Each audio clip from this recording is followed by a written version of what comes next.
Digital infrastructure एक बार फिर खबरों में है। 1.70 का स्टॉक है और 10% की रैली यहाँ पर आई है। मार्केट में सभी जानते हैं कि आज के दिन शपथ ग्रहण हुआ है प्रधानमंत्री साहब का, और जो हमारा पॉलिटिकल स्टेबिलिटी अनस्टेबल हो चुकी थी, पॉलिटिकल टर्मोइल जो था हमारा, वो पूरा का पूरा फिर से लाइन पे आ गया है। 5 वर्ष एक ठीक ठाक सरकार यहाँ पर चलने वाली है और गठबंधन है, कॉलिशन गवर्नमेंट होने वाली है, बट उसके बावजूद भी एनडीए गवर्नमेंट, एनडीए कॉलिशन है।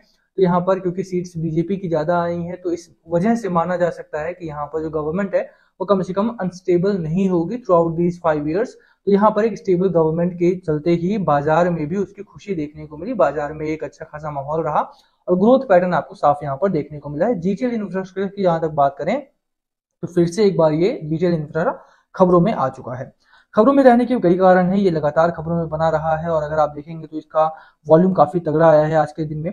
बात करेंगे इस वीडियो में पूरी तरह से कि क्या यहाँ पे खबरें क्या है, न्यूज क्या है, क्या आपको निवेश करना है, कहाँ पे करना है, किसको करना चाहिए, किसको नहीं करना चाहिए, खबरें और भी जो बड़ी आने वाली हैं उनका क्या वेट करें निवेश करने से पहले, सब चीजों के बारे में बात करेंगे। चलिए स्टार्ट करते हैं इस वीडियो को, बट उससे पहले अगर आप चैनल पे नए हो please hit that subscribe button and like कर देना वीडियो को अगर वीडियो पसंद आती है। चलिए स्टार्ट करते हैं। फर्स्ट ऑफ ऑल वॉल्यूम की जहां तक बात है, वॉल्यूम आप देख सकते हैं एक ठीक ठाक वॉल्यूम के बाद आज ट्रेड हुआ है स्टॉक आपका, और बाजार भी ठीक ठाक चला है। जब आफ्टर द एग्जिट पोल जब रिजल्ट आया तो उसके बाद मार्केट ने धराशाही हो गया था, पूरा 5% 6% निफ्टी डाउन था, सेंसेक्स डाउन था।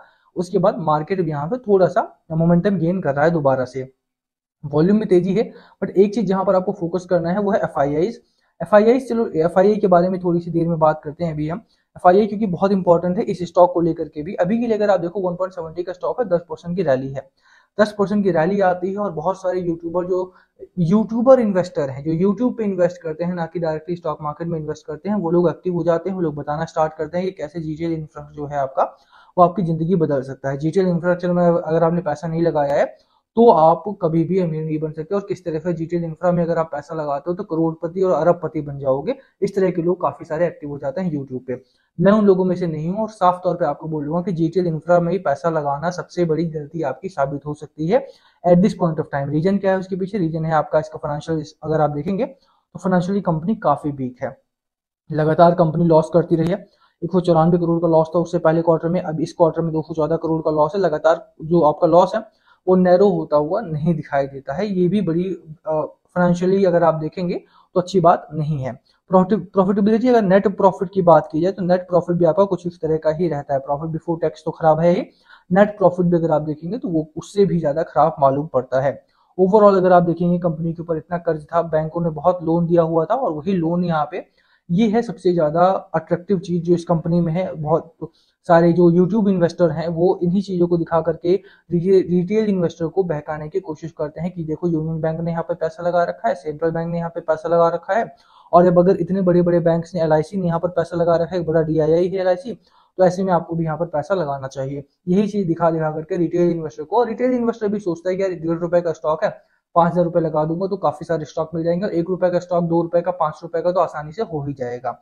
यही सोच करके और इसी बहकावे में आकर के पैसा लगा भी दिया जाता है। पर मैं आपको यहाँ पर एक चीज साफ कर देना चाहता हूँ, इन सभी लोगों ने इसमें डायरेक्टली निवेश नहीं किया है। इन लोगों ने लोन दिया था और कंपनी लोन ना चुकाने की स्थिति में वो कन्वर्ट हो चुका है इक्विटी में। डेट टू इक्विटी कन्वर्जन होता है और वही चीज यहाँ पर हुई है। तो इन लोगों ने, इन बैंक्स ने यहाँ पे डायरेक्टली निवेश नहीं किया, और मैंने पहले भी बात की थी।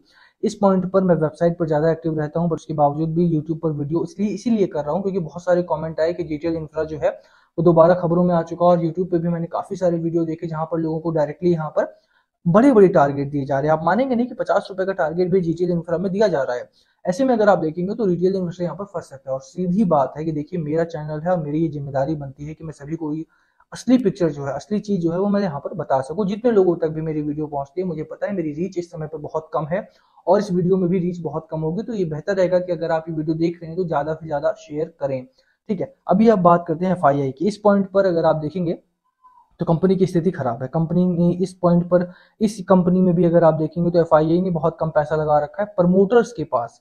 अब देखिए बड़ी बड़े बैंक्स का नाम दिखा दिया जाता है और कहते हैं कि बड़े बैंक्स ने भी निवेश किया है, आप भी निवेश करो। यहाँ पर प्रमोटर्स की होल्डिंग अगर आप देखेंगे 3% है, और वो भी कहाँ पर है? बैंक्स के पास गिरवी पड़ी हुई है।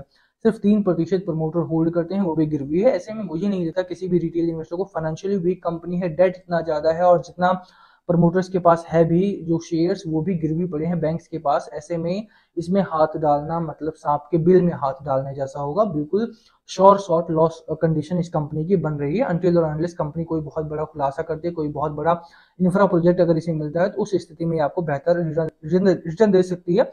But at this point of time मुझे नहीं लगता कि इस कंपनी में कोई भी फ्यूचर आपको दिखाई देगा सकता है। यहाँ पर अगर आप देखेंगे पिछले दिनों 2 रुपए 25 पैसे के आसपास भी 50 पैसे के आसपास हाई लगाया कंपनी ने, उसके बाद लगातार गिरावट में रही। अभी मार्केट में क्योंकि पॉलिटिकल स्टेबिलिटी बनी हुई है, एक आपका बेस यहाँ पर 1 रुपए 50 पैसे के आसपास में है, पहला जो हाई है 1.75 का है और दूसरा हाई आपका वो 2 रुपीज के आसपास का है। दोनों ही हाई अगर ये ब्रेक करता है तो आगे की तरफ निकलेगा।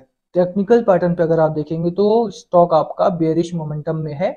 ऐसे में ये दूसरा बड़ा कारण होता है कि यहाँ पर शॉर्ट टर्म के लिए भी निवेश नहीं करना है। कई बार होता है कि फाइनेंशियली कंपनी वीक है बट शॉर्ट टर्म के लिए हम पैसा बना सकते हैं, यानी इस कंपनी में मैं आपको short term, long term, mid term यानी कि देखने के लिए भी मैं बोलूंगा कि इस कंपनी को देखने के लिए भी आप यहाँ पर ना सर्च करें तो ज्यादा बेहतर रहेगा। दूसरी बात है कि इस पॉइंट पर अगर आप देखेंगे तो जैन से लेकर के अभी तक एफआईआईज ने बहुत बड़ा चंक मार्केट से निकाल लिया है, पुल आउट कर लिया है। इस साल अगर आप देखेंगे तो बहुत सारी कंट्रीज में इलेक्शन होने वाले हैं। ऐसे में अगर आप देखें तो इस पॉइंट पर वोलेटिलिटी बढ़ेगी ग्लोबली। एफआईआई के केस में अगर आप बात करें तो इस पॉइंट पर एफआईआई हमारे इंडिया में बहुत ज्यादा पैसा निवेश नहीं करने वाले हैं, भले ही हमारी गवर्नमेंट स्टेबल आ चुकी है, क्योंकि उनके कंट्री में ज्यादातर कंट्रीज में अगर आप देखेंगे इलेक्शन है। ऐसे में थोड़ा सा संभल के चलें और उन्हीं स्टॉक्स में पैसा लगाएं जो आपको लगता है कि हाँ लॉन्ग टर्म में भी आपको स्टेबिलिटी और स्ट्रेंथ है कंपनी में। अगर आप बात करते हैं आरआईएल की, रिलायंस इंडस्ट्रीज की बात करते हैं, बड़ा कंपनी है, केनरा बैंक हो गया, बड़ी कंपनी है। इन सभी कंपनीज में अगर आप पैसा लगाते हैं तो एक श्योरिटी तो है कि हाँ डूबने वाली कंपनीज नहीं है, बट जीटीएल इंफ्रा में ऐसी कोई गारंटी आपको कोई भी नहीं दे सकता है। ऐसे में थोड़ा सा संभल कर रहेंगे तो ज्यादा बेहतर है। मेरी इसमें बिल्कुल भी राय नहीं है कि आप पैसा लगाएं, देखना भी मना है ऐसे स्टॉक की तरफ, ठीक है। बाकी लास्ट कॉल ऑलवेज व्यूअर्स कि आपकी स्ट्रैटेजी स्टॉक को लेकर के निवेश करना है नहीं करना है, क्या सोचते हैं आप इस बारे में, प्लीज कमेंट करके शेयर करना। वीडियो को यहीं खत्म करेंगे, पसंद आए हो तो लाइक करना, चैनल पे नए हो तो सब्सक्राइब किए बिना मत जाना। Thank you for watching and please comment below अगर कुछ पूछना हो तो। Thank you.